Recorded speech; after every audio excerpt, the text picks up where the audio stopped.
Difficile de se tenir droit toute une journée. Vous connaissez quelqu'un qui n'a jamais eu mal au dos? On ne nous a jamais expliqué comment se tenir droit. Alors faut-il renforcer le dos en allant à la salle de muscu et mettre beaucoup de poids, ou faut-il aller chercher des muscles profonds qui vous seront fidèles? Un test tout simple. Déjà entendu, est-ce que on a un dos droit? Eh bien la plupart du temps, la plupart d'entre nous avons le dos rond. Et de plus, les jambes ne sont pas tendues, les jambes sont fléchies tout simplement parce que nous manquons de souplesse. Il n'y a pas qu'un manque de souplesse de la chaîne postérieure ou des hanches, aussi le facteur de stress, il y a aussi l'arthrose, les rhumatismes, les gestes et postures du quotidien, le manque de tonus des muscles du dos. Le corps, il a besoin de mouvement. On maintient notre corps dans des positions figées trop longues, qu'elles soient assises ou debout. Que ce soit dans le cadre d'une surcharge pondérale, que ce soit dans un cadre héréditaire, dites-vous que l'arthrose, que les lombalgies, que les sciatalgies, que les discopathies dégénératives, j'en passe et des meilleures, peuvent être régulées. On va le voir dans cette vidéo avec plus de mobilité articulaire, plus de souplesse.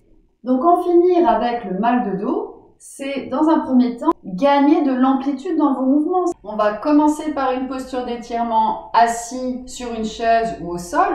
Ensuite, on fera l'étirement pour prévenir les sciatiques ou les soulager en dehors des périodes de crise. On va d'abord se détendre avec quelques respirations, des automassages, juste pour recentrer, respirer en gonflant le ventre à l'inspiration. Donc vous êtes assis sur votre chaise. Vous pouvez le faire debout également. Trouvez la position qui vous convient le mieux, où vous avez le moins mal au dos et où votre posture est la plus stable possible et la moins avachie possible. Essayez de trouver une stabilité à la fois squelettique où les muscles sont les moins engagés, histoire de pouvoir vraiment se concentrer sur cet air qui entre, qui fait descendre le diaphragme à l'inspiration et qui sort, qui fait remonter le diaphragme. Juste ça déjà. Pour ceux qui ont une balle de tennis, vous pouvez commencer par faire des petits massages comme ceci, mais sans la balle, ça marche très bien. Juste du bout des doigts. Voilà, si vous avez les mains un peu fraîches, vous pouvez frotter comme ceci pour apporter un peu d'énergie et de chaleur. Voilà, donc la respiration, les tensions ici au niveau des cervicales, ça va être étirer les trapèzes, masser ces muscles qui sont quand même puissants, qui sont capables de nous faire monter nos épaules alors qu'on n'a pas demandé. Ouais, donc avec le croisé du bras ici, je viendrai accompagner le va-et-vient de la main en mettant l'autre main sous le coude comme ceci, vous voyez. Voilà, donc ici c'est un premier temps où ça respire et on se détend. On peut faire une mobilité articulaire ici du bout du nez. On n'est pas sur des grands mouvements circulaires et rapides. On est sur, par exemple, je vous propose le signe de l'infini. Vous voyez ce 8. Vous formez un 8 à l'horizontale avec une boucle à droite, une boucle à gauche, que vous dessineriez du bout du nez. Voilà.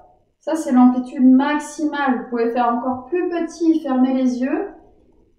Voilà. Rien que ça, déjà, c'est prendre le temps.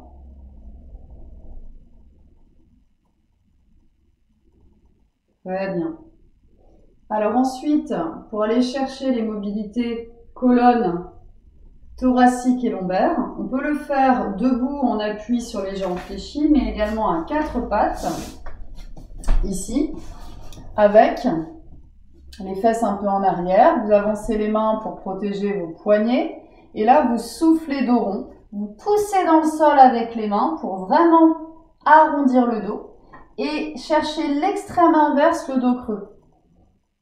Donc à l'expire, vous enroulez le bas du dos. Essayez de travailler le bas du dos. Généralement le haut, vous n'avez pas de problème à l'enrouler. Le bas, essayez de trouver plus de mobilité. Aidez-vous avec vos abdominaux, aidez-vous avec l'expiration. Allez encore. Voilà, donc les mobilités articulaires, dos rond, dos creux. Autrement dit, le chat. D'accord? Vous en faites 5-6 tous les jours, vous allez déjà sentir la différence. Quelques respirations conscientes comme on vient de faire et de l'automassage que l'on peut faire également avec la balle, dos au mur, en venant masser les zones douloureuses. Massez pas sur les os, allez chercher vraiment les muscles, dans le creux des reins notamment. La souplesse ici, on va l'obtenir en position assise. Vous allez dans un premier temps vérifier que le bas du dos n'est pas enroulé. Donc si le bas du dos n'est pas enroulé, le haut du dos ne le sera pas non plus. Donc si en position assise, vous n'arrivez pas à retrouver un petit creux lombaire, il faudra remonter sur un coussin, sur une chaise.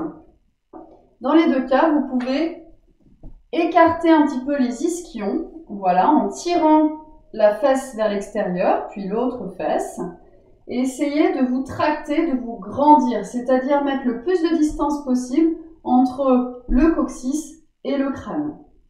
Les mains derrière les cuisses, vous allez allonger le dos pour essayer de sentir d'où part le mouvement de ce buste qui se penche vers l'avant. Voilà, donc dans la pince, ça va être une flexion de hanche, en fait. Vous avez l'image du fauteuil de voiture, et bien, il y a des manivelles de chaque côté du fauteuil de la voiture. Et bien, les manivelles, ce sont vos hanches. Et quand vous vous penchez vers l'avant, le dos ne s'enroule pas. Le dossier, il ne se casse pas, il reste droit, on est d'accord? Donc, c'est vraiment au niveau des hanches que vous allez travailler. Donc, à la fois, on travaille la souplesse musculaire, mais aussi articulaire. Plus raide, vous garderez les jambes fléchies.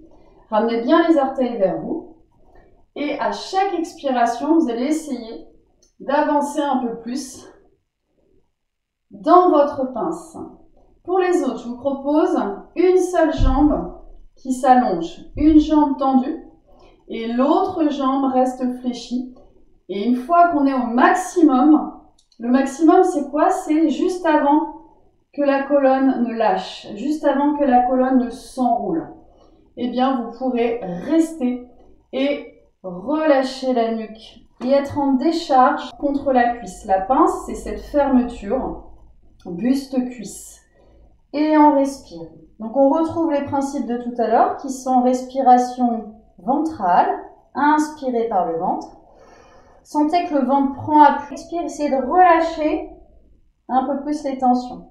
Alors, le but, ce n'est pas d'attraper le pied, comme on a fait pendant si longtemps, où on demandait d'avoir les jambes tendues, d'attraper le pied, et puis parfois même on nous poussait dans le dos, puis on faisait des va-et-vient, des mouvements ressorts. Donc ça, c'est sûr que c'est pas très cool. Pour les disques intervertébraux lombaires, on n'a pas envie de faire un pincement discal, on n'a pas envie d'aller vers une hernie discale. On a envie de gagner en souplesse de la chaîne postérieure, une chaîne qui démarre du talon, qui passe derrière, mollet, cuisse, le long de la colonne jusqu'à la base du crâne. On veut s'en occuper, mais en sécurité, avec donc cet indicateur ventre-cuisse. Il y a des personnes très souples qui arrivent à descendre jusqu'à jambes tendues en gardant le dos long. Mais je pense que ce sont que de très rares personnes qui sont capables de s'étirer tout seul. L'élastique, c'est pour vous aider à vous tracter. Vous pouvez mettre l'élastique derrière, gagner de la longueur de bras.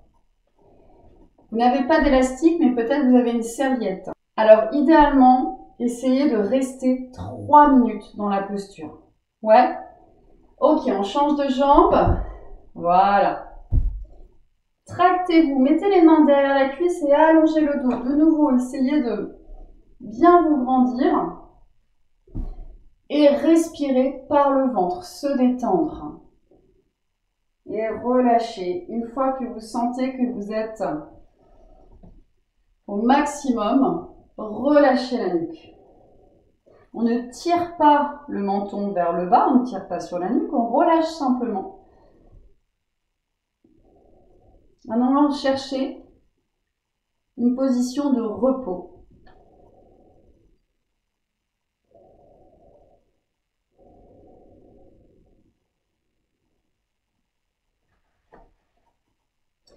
Je pense à ça pendant que vous restez dans votre posture d'étirement.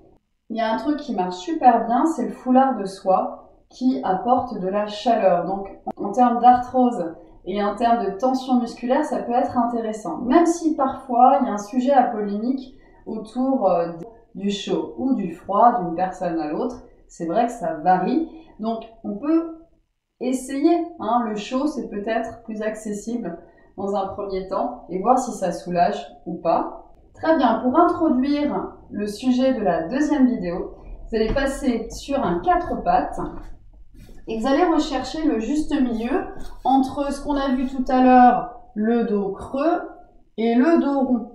Le juste milieu, ce sera le dos long. C'est comme si on recherchait une absence de courbure. Donc l'idée, ça va être de souffler, serrer le ventre et imaginer que votre bassin s'en va vers l'arrière et en même temps que votre crâne s'en va vers l'avant. C'est vraiment les deux en même temps. On parle souvent d'un fil pour s'étirer vers le haut, mais on ne parle pas assez du fil du coccyx. Donc là, on va renforcer les muscles profonds du dos. Donc cette posture, elle est valable également dans vos positions assises.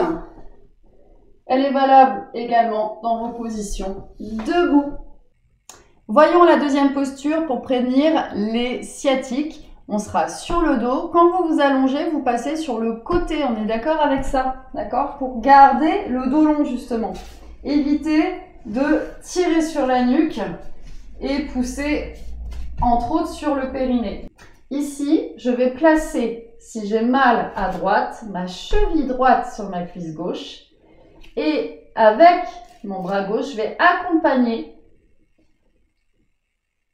la flexion de hanche avec l'élévation du pied gauche. Ici, je vais monter le genou gauche vers moi.